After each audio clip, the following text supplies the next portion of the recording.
5 guerras. 5 familias. Un mismo resultado. Mientras los soldados sangran y los contribuyentes pagan, un pequeño grupo de apellidos multiplica su riqueza generación tras generación. No es teoría, no es conspiración, no es cine. Es un modelo de negocio real, registrado en contratos públicos, balances financieros y decisiones políticas. Un modelo más estable que el petróleo, más predecible que la banca y más blindado que cualquier monopolio regulado. La lógica es brutalmente simple. Conviertes cada conflicto en una oportunidad comercial.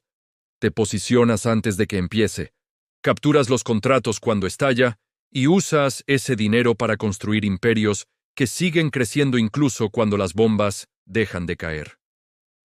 Durante 150 años, las mismas dinastías han aplicado exactamente la misma fórmula.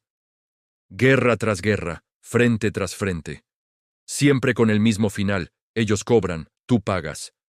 Mira el presente. En 2023, el presupuesto militar de Estados Unidos supera los $800.000 millones. Solo 5 contratistas, Lockheed Martin, Boeing, Raytheon, General Dynamics y Northrop Grumman, absorben más de $200.000 millones en contratos. Es decir, cerca de una cuarta parte de cada dólar gastado en defensa termina en las mismas pocas manos. Estas empresas dependen casi por completo del Estado. Contratan exfuncionarios del Pentágono, reparten fábricas en decenas de estados para comprar apoyo político y financian las campañas de los mismos congresistas que luego aprueban sus programas. Cuando ves proyectos como el F-35, el sistema de armas más caro de la historia, con un costo estimado de más de $1 billón, 7 veces el presupuesto original y cientos de fallas documentadas, no estás viendo un accidente, estás viendo un modelo diseñado para que el sobrecosto sea rentable, para que cancelarlo sea políticamente imposible y para que el contribuyente no tenga otra salida que seguir pagando. El primer pilar de este esquema lo levantó una familia que convirtió la pólvora en un apellido eterno, los DuPont. A inicios del siglo XIX, Eleuthère y René DuPont llega de Francia con una habilidad muy concreta: fabricar pólvora. Estados Unidos acaba de salir de una revolución, se expande hacia el oeste, necesita dinamitar montañas, abrir minas, armar ejércitos.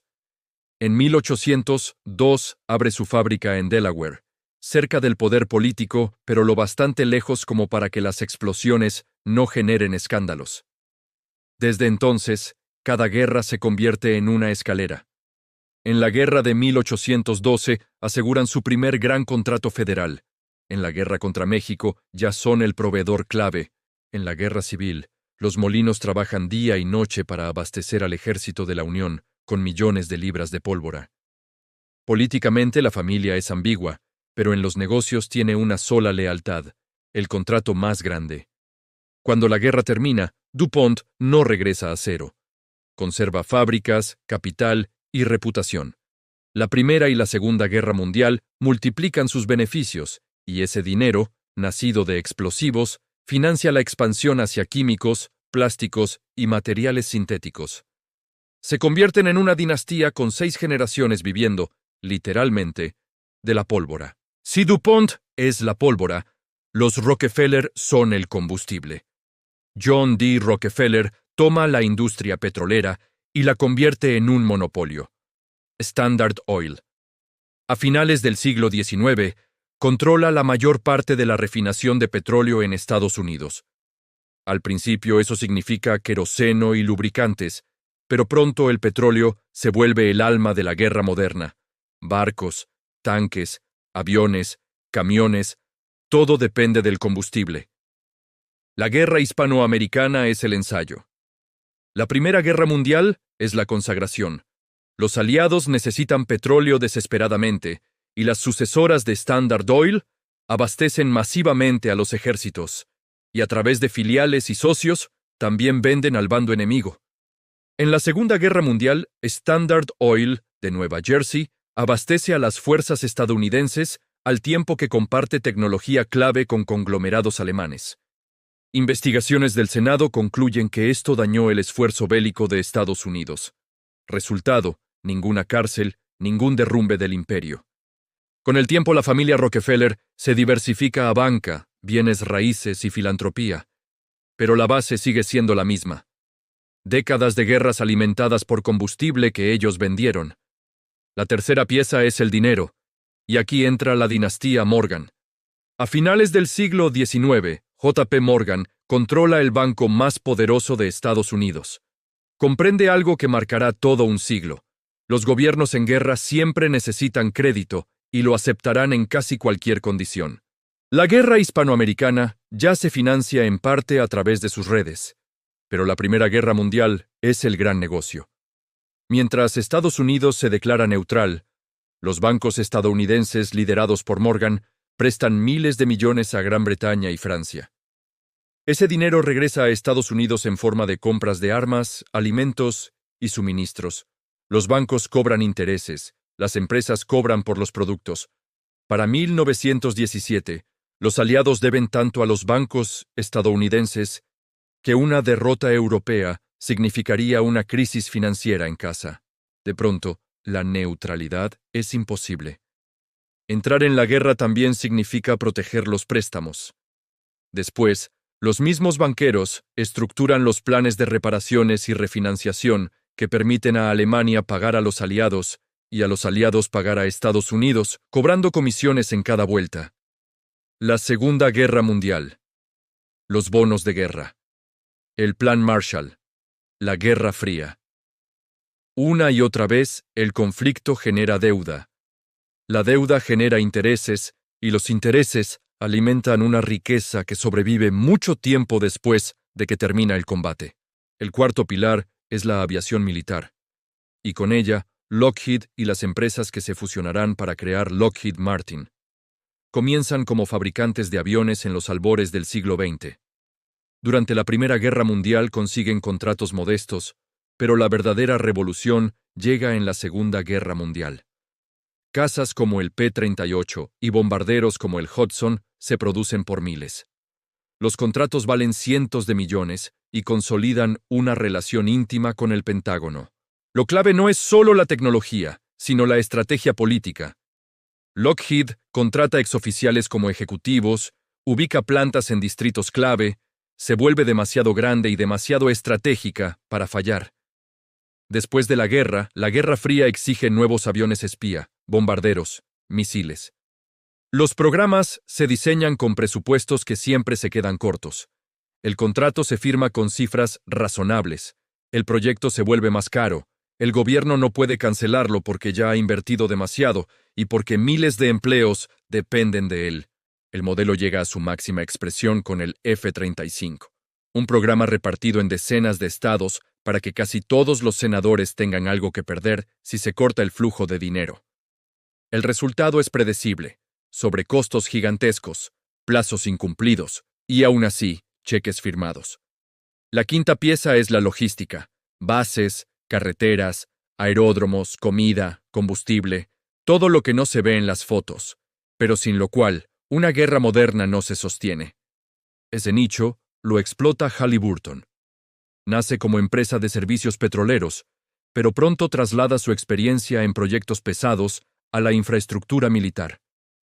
Durante la Segunda Guerra Mundial, Corea y Vietnam, a través de filiales como Brown and Root, construye puertos, bases y carreteras bajo contratos costo más, y con una ventaja crítica: conexiones políticas profundas.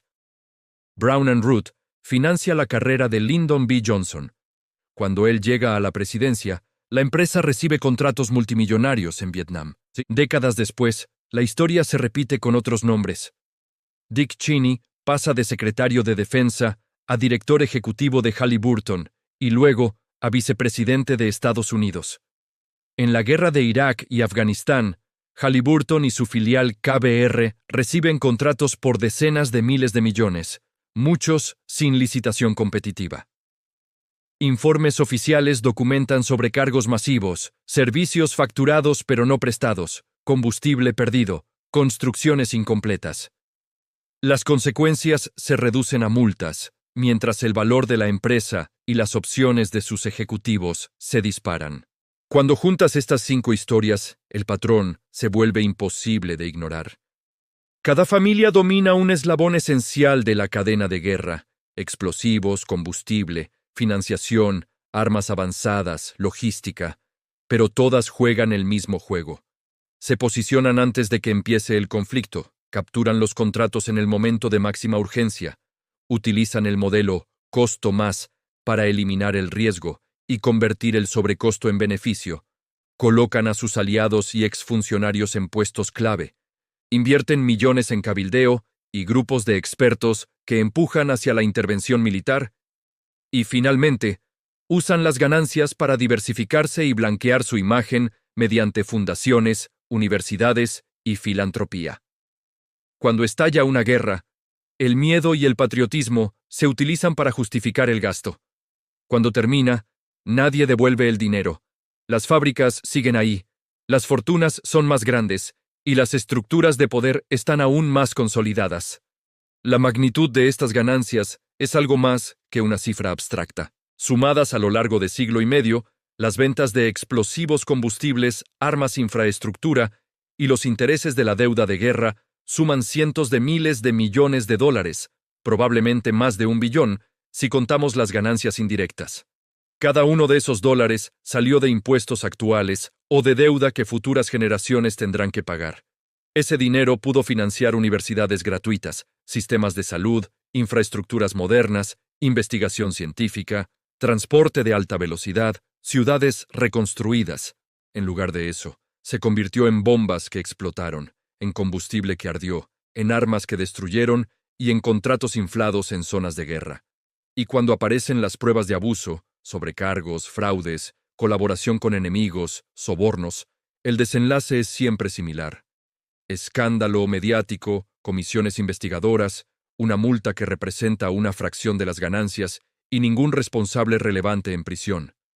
Las empresas son consideradas demasiado estratégicas para ser realmente castigadas. Sin ellas, dicen, el país no podría defenderse. Con ellas, las guerras se vuelven un negocio demasiado rentable como para limitarlo. 5 familias, 5 empresas, 150 años de guerras, mismo esquema, mismo final. Ellos se posicionan antes, capturan los contratos durante, consolidan su poder después. Los soldados ponen el cuerpo, los contribuyentes ponen el dinero, y las dinastías multiplican su patrimonio. Esto no es una historia oculta en archivos secretos. Está en los contratos públicos, en los estados financieros, en los registros de donaciones y en las puertas giratorias entre gobierno e industria. Si después de ver este patrón miras la próxima guerra, la próxima intervención necesaria o el próximo programa de armas como lo que realmente es, un modelo de negocio, entonces ya estás un paso más cerca de entender cómo funciona de verdad el poder. Porque aquí, una y otra vez, la ecuación es la misma. Ellos se enriquecen, tú pagas y los soldados mueren.